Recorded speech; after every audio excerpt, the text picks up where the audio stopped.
Septembri keskpaiku said Kaitseliidu Sakala maleva kaitseliitlased äreva teate, et Valga linna elutähtsad punktid on hõivanud mittesõbraliku riigi üksused ja Kaitseliidu malevatel tuleb need välja tõrjuda. Tegemist oli suurõppusega Sibul.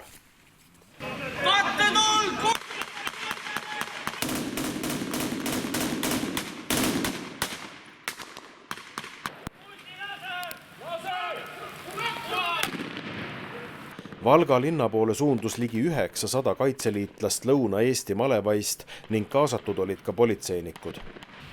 Et sellel aastal keskenduti maakaitseringkonnas lahingutegevusele hoonestatud alal, toimus valdav osa õppusest Valga linnas.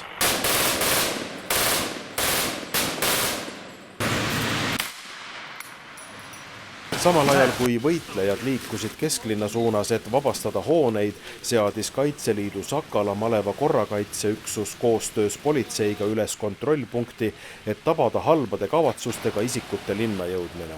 Pomm! Pomm! Ei! Pomm on! Kogenud korrakaitsjatele ei jäänud midagi kahe silma vahele ning avastati nii pomme kui relvi.